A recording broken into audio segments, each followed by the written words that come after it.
가족인데도 함께 있으면 마음이 더 무너지는 관계가 있습니다.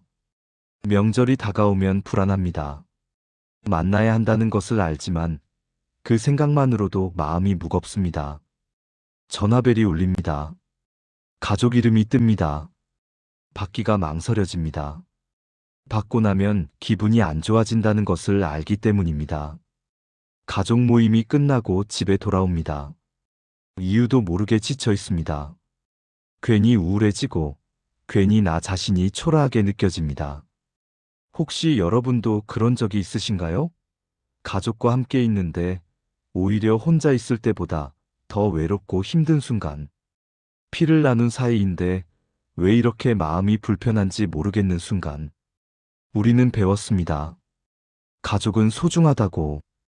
가족은 끝까지 함께해야 한다고. 가족은 피를 나눈 사이니까 어떤 일이 있어도 이해하고 용서해야 한다고. 그 말을 믿었습니다. 그래서 참았습니다. 계속.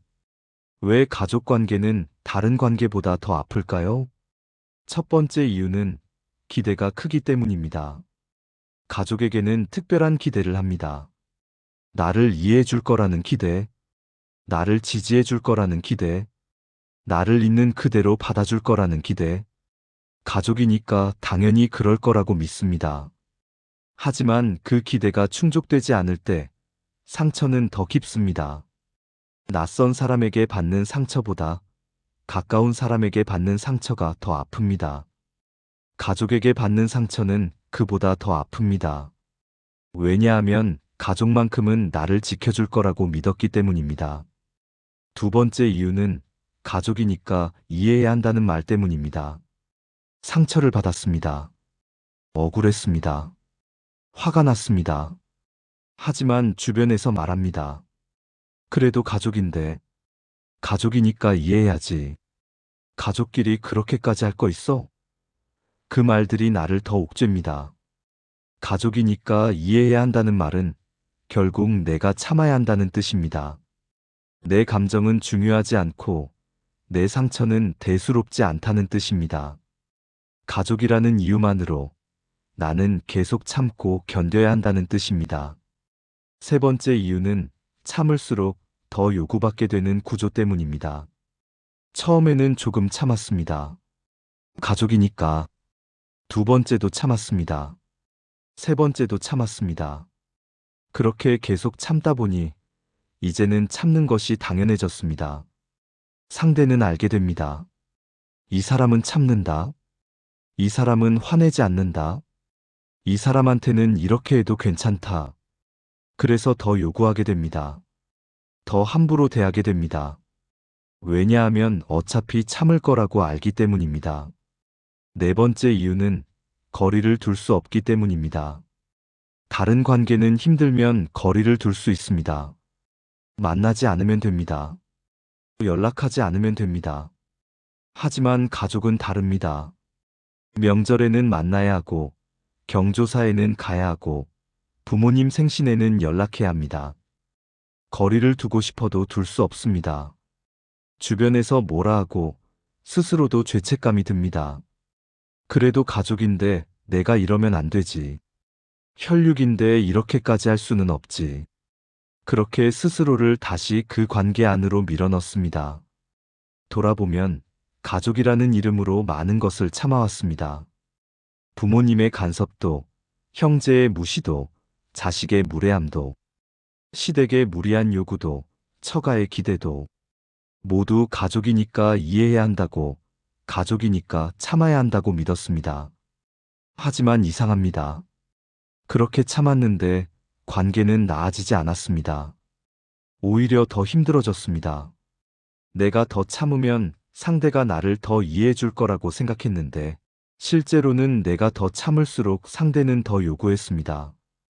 그리고 어느 순간 한계에 다다릅니다. 더 이상 참을 수 없습니다. 마음이 무너지기 시작합니다. 우울해지고 불안해지고 내가 왜 이렇게 살아야 하는지 모르겠습니다. 법륜스님은 말합니다. 가족이라고 해서 반드시 가까이 있어야 하는 것은 아니라고. 이 말이 처음에는 받아들이기 어려울 수 있습니다. 가족은 끝까지 함께해야 한다고 배웠으니까요. 가족과 거리를 둔다는 것이 불효처럼 느껴질 수 있습니다. 하지만 법륜 스님의 말은 다른 의미를 담고 있습니다. 법륜 스님은 수많은 상담을 해왔습니다. 그 중에는 가족 문제로 고통받는 사람들이 많았습니다. 부모 때문에, 자식 때문에, 형제 때문에, 시댁 때문에 힘들어하는 사람들. 법륜 스님은 그들에게 조용히 말했습니다. 가족이라고 해서 무조건 가까이 있어야 하는 것은 아닙니다. 법륜 스님이 말하는 관계의 기준은 혈연이 아니라 마음의 건강입니다. 피를 나눴다고 해서 모든 관계가 건강한 것은 아닙니다. 가족이라고 해서 모든 관계를 끝까지 유지해야 하는 것도 아닙니다. 중요한 것은 그 관계가 나를 건강하게 만드는지 아니면 망가뜨리는지입니다. 법륜 스님은 구체적으로 어떤 가족과 거리를 두어야 한다고 말했을까요? 첫 번째는 계속 죄책감을 주는 가족입니다. 내가 널 위해 얼마나 희생했는데, 내가 얼마나 고생했는지 아니? 네가 이렇게 할 거면 내가 왜 그렇게 살았겠니? 이런 말을 반복합니다. 그 말을 들을 때마다 죄책감이 듭니다. 내가 부족한 사람 같고, 내가 잘못한 사람 같습니다. 이런 가족은 당신을 통제하기 위해 죄책감을 사용합니다. 당신이 죄책감을 느끼면 당신은 거절하지 못하고 요구를 들어주게 됩니다. 그래서 계속 죄책감을 줍니다. 의도적으로든 무의식적으로든 당신을 묶어두기 위해 죄책감을 사용합니다. 법륜 스님은 말합니다. 희생은 상대에게 빚을 지우기 위한 것이 아닙니다. 부모가 자식을 위해 희생하는 것은 당연한 일입니다. 하지만 그 희생을 빚으로 만들어서는 안 됩니다. 그것을 무기로 삼아서는 안 됩니다. 두 번째는 존중 없이 간섭만 하는 가족입니다. 당신의 삶에 계속 간섭합니다. 이렇게 살면 안 된다. 저렇게 해야 한다. 왜 내 말을 안 듣니? 당신의 선택을 존중하지 않습니다. 당신의 의견을 무시합니다. 자기 기준으로 당신을 평가하고 자기가 원하는 대로 당신을 바꾸려 합니다. 이런 가족 앞에서 당신은 어린아이가 됩니다. 아무리 나이를 먹어도, 아무리 경험이 쌓여도 당신은 여전히 아무것도 모르는 사람 취급을 받습니다.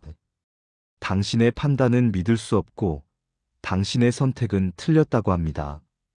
법륜 스님은 말합니다. 간섭과 관심은 다릅니다. 관심은 상대를 존중하면서 지켜보는 것입니다. 하지만 간섭은 상대의 삶을 내 마음대로 하려는 것입니다. 가족이라고 해서 상대의 삶을 마음대로 할 권리는 없습니다. 세 번째는 만날수록 자존감이 깎이는 가족입니다. 만나기 전에는 괜찮았는데 만나고 나면 기분이 안 좋습니다. 내가 초라하게 느껴지고 내가 부족한 사람 같습니다. 왜 그럴까요? 그 가족이 계속 당신을 깎아내리기 때문입니다. 넌 왜 그 모양이니? 남들은 다 잘 사는데 너만 못 사네. 나이가 몇인데 아직도 그 모양이야? 비교하고 비난하고 무시합니다. 당신의 장점은 보지 않고 당신의 단점만 이야기합니다. 당신이 이룬 것은 대수롭지 않게 여기고 당신이 못 이룬 것만 지적합니다. 이런 가족과 함께 있으면 자존감이 무너집니다. 내가 괜찮은 사람이라는 생각이 사라집니다. 나는 항상 부족한 사람, 항상 모자란 사람으로 느껴집니다. 법륜 스님은 말합니다.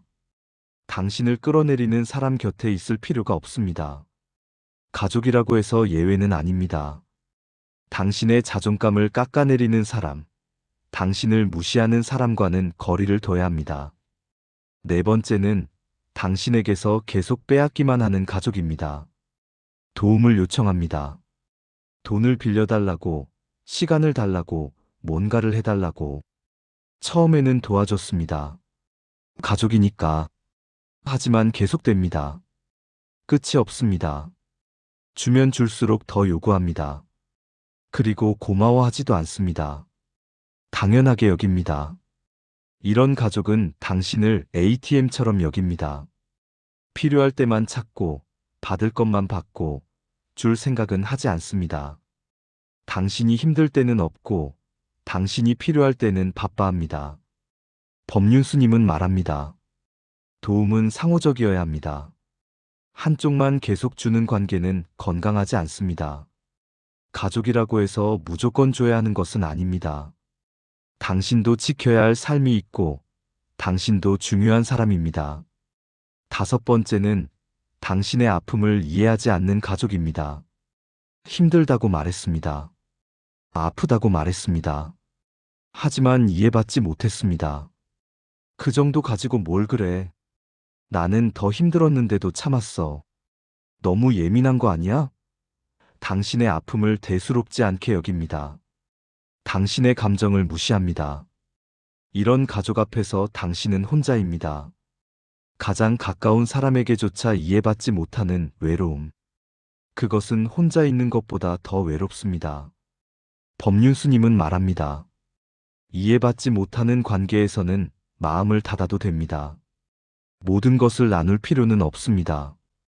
이해받지 못할 거라면 차라리 말하지 않는 것이 낫습니다. 상처만 더 받을 뿐입니다. 이런 가족들의 공통점은 무엇일까요? 당신을 존중하지 않는다는 것입니다. 당신을 독립된 인격체로 보지 않고 자기 마음대로 할 수 있는 대상으로 본다는 것입니다. 가족이라는 이유로, 혈연이라는 이유로 당신을 함부로 대해도 된다고 생각합니다. 법륜스님은 분명히 말합니다. 가족이라고 해서 당신을 함부로 대할 권리는 없습니다. 존중받을 권리는 모든 사람에게 있습니다. 가족이라고 해서 예외는 아닙니다. 거리를 두지 못하고 계속 참으면 어떻게 될까요? 법륜스님은 상담을 통해 수없이 목격했습니다. 참고 참다가 결국 무너지는 사람들을.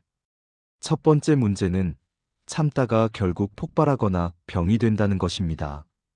감정은 사라지지 않습니다. 억누르면 쌓입니다. 화도, 억울함도, 상처도 다 쌓입니다. 처음에는 참을만 합니다. 하지만 계속 쌓이면 어느 순간 한계에 다다릅니다. 어떤 사람은 폭발합니다. 갑자기 화를 냅니다. 평소에는 조용하던 사람이 갑자기 소리를 지르고 문을 쾅 닫고 관계를 끊어버립니다. 주변 사람들은 놀랍니다. 저 사람이 왜 저래? 갑자기 왜 저렇게 변했어? 하지만 갑자기 변한 것이 아닙니다. 계속 쌓였던 것이 터진 것입니다. 어떤 사람은 병이 됩니다. 몸으로 나타납니다. 두통, 소화불량, 불면증, 원인을 알 수 없는 통증. 병원에 가도 특별한 이상이 없다고 합니다. 하지만 계속 아픕니다. 왜냐하면 마음의 병이기 때문입니다. 참았던 감정이 몸으로 나타나는 것입니다. 우울증에 걸리기도 합니다. 불안장애에 시달리기도 합니다.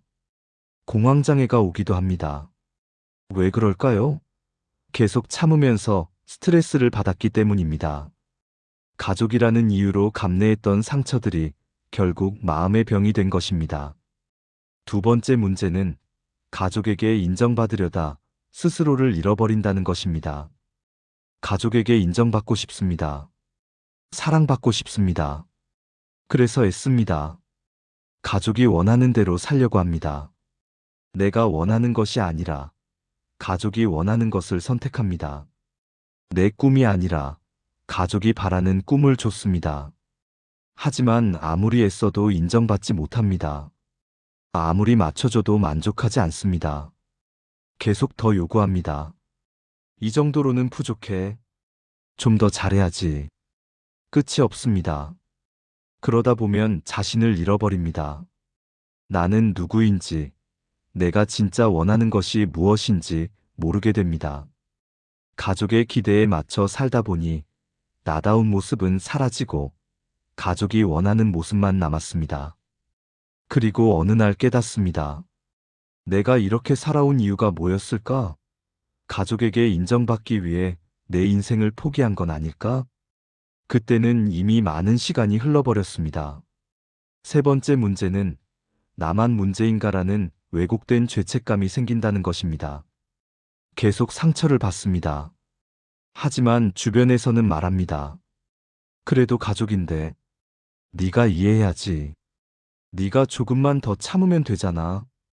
그 말을 듣다 보면 문제가 나에게 있는 것 같습니다. 내가 너무 예민한 건가? 내가 이해심이 부족한 건가? 내가 참을성이 없는 건가? 스스로를 의심하기 시작합니다. 가족이 잘못한 것이 아니라 내가 그것을 받아들이지 못하는 것이 문제라고 생각하게 됩니다. 이것은 매우 위험한 생각입니다. 자기 감정을 부정하게 만들기 때문입니다. 분명히 아픈데 아프지 않다고 스스로를 속이게 됩니다. 분명히 잘못된 일인데 내가 문제라고 생각하게 됩니다. 법륜스님은 이것을 경계했습니다. 당신의 감정은 틀린 것이 아닙니다. 아프면 아픈 것입니다. 힘들면 힘든 것입니다. 가족이라고 해서 그 감정을 부정할 필요는 없습니다. 네 번째 문제는 다른 관계까지 망가진다는 것입니다. 가족 관계에서 받은 상처는 다른 관계에도 영향을 미칩니다. 가족에게 인정받지 못했던 사람은 다른 사람에게도 인정받으려 애씁니다.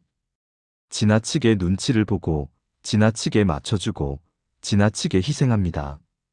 가족에게 무시당했던 사람은 자존감이 낮습니다.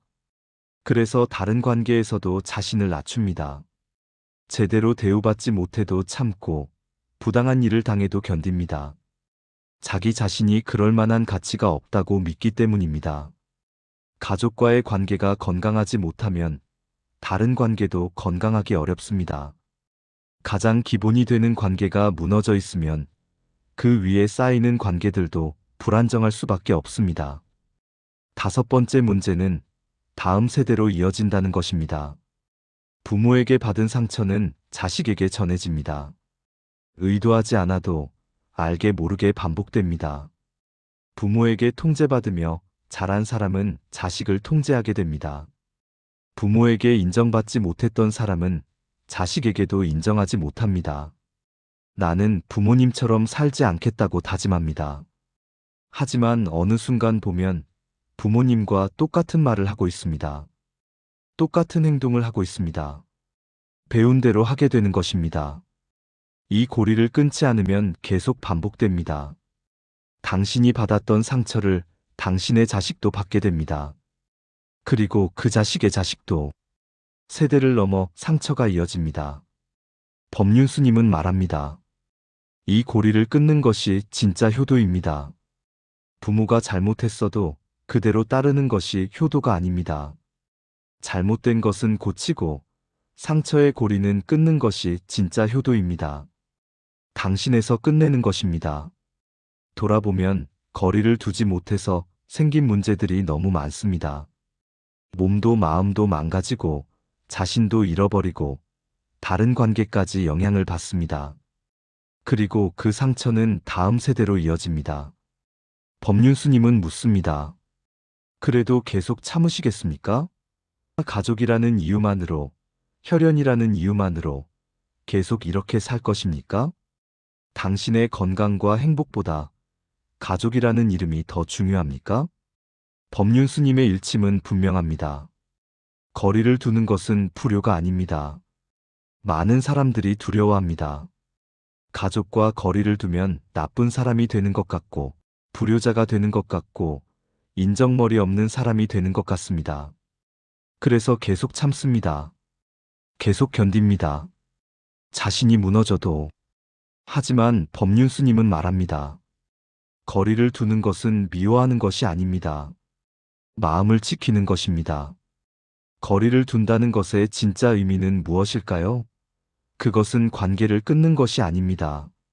물리적으로, 감정적으로 안전한 거리를 확보하는 것입니다. 내가 무너지지 않을 만큼의 거리. 내가 숨 쉴 수 있을 만큼의 공간. 자주 만나지 않는 것입니다. 매일 전화하지 않는 것입니다. 모든 명절에 다 참석하지 않는 것입니다. 요구를 들어주지 않는 것입니다. 간섭을 받아들이지 않는 것입니다. 이것이 거리를 둔다는 것의 의미입니다. 이것은 미움이 아닙니다. 오히려 건강한 관계를 위한 선택입니다. 너무 가까이 있으면 서로 상처를 줍니다. 적당한 거리가 있어야 서로를 존중할 수 있습니다. 가까이 있지 않아도 존중할 수 있습니다. 법륜스님은 이렇게 비유했습니다. 고슴도치들이 겨울에 추워서 서로 붙으려 합니다. 하지만 너무 가까이 가면 가시에 찔립니다. 그래서 적당한 거리를 유지합니다. 따뜻하면서도 다치지 않는 거리를. 가족도 마찬가지입니다. 너무 가까이 있으면 서로에게 상처를 줍니다. 적당한 거리에서 서로를 존중하며 지낼 수 있는 관계. 그것이 건강한 가족 관계입니다. 그렇다면 구체적으로 어떻게 거리를 두어야 할까요? 첫째, 물리적 거리를 확보하십시오. 자주 만나지 않아도 됩니다. 명절에만 또는 특별한 날에만 만나도 됩니다. 매일 전화하지 않아도 됩니다.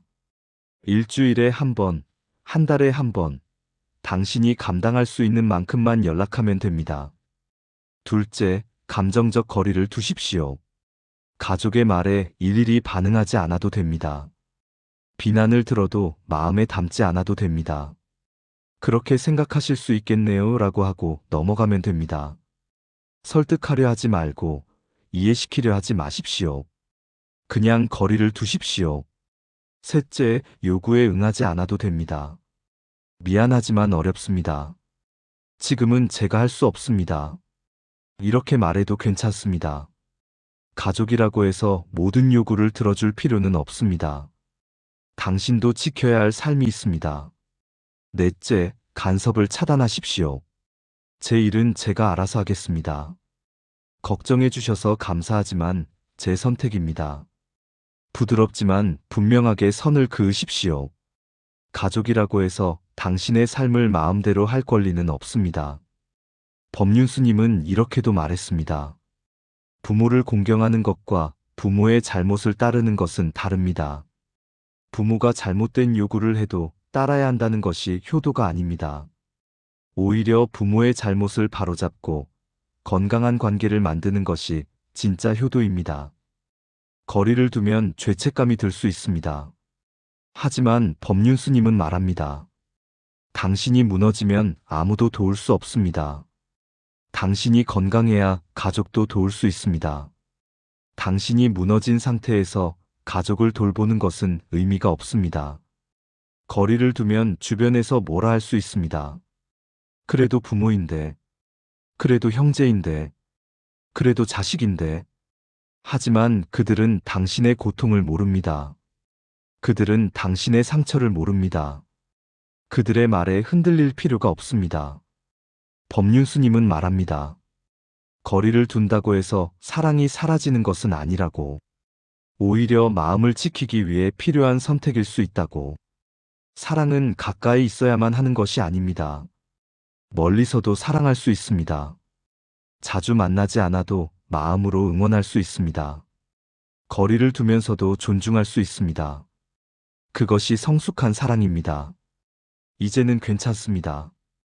거리를 두어도, 자주 만나지 않아도, 모든 요구를 들어주지 않아도, 그것이 불효가 아닙니다. 그것이 나쁜 것이 아닙니다. 그것은 당신을 지키기 위한 선택입니다. 당신이 건강해야 합니다. 당신이 평안해야 합니다. 당신이 행복해야 합니다. 그래야 진짜로 누군가를 도울 수 있고, 진짜로 사랑할 수 있습니다. 가족이라는 이유로 자신을 희생하는 것은 미덕이 아닙니다. 법륜스님의 가르침은 가족을 버리라는 것이 아닙니다. 자기 자신을 버리지 말라는 것입니다. 가족을 사랑하되 자신도 사랑하라는 것입니다. 가족을 돌보되 자신도 돌보라는 것입니다. 평생 가족을 위해 살았다면 이제는 당신을 위해서도 살아도 됩니다. 평생 참고 견뎠다면 이제는 거리를 두어도 됩니다. 평생 가까이 있었다면 이제는 조금 떨어져도 됩니다. 지금 당신에게 필요한 것은 더 참는 것입니까? 아니면 조금 떨어지는 것입니까? 이 질문에 솔직하게 답해 보십시오. 그리고 만약 떨어지는 것이 필요하다면 이제는 그렇게 해도 됩니다. 가족이라는 이름으로 더 이상 자신을 희생하지 않아도 됩니다. 그것이 법륜 스님이 우리에게 주는 일침이자 허락입니다.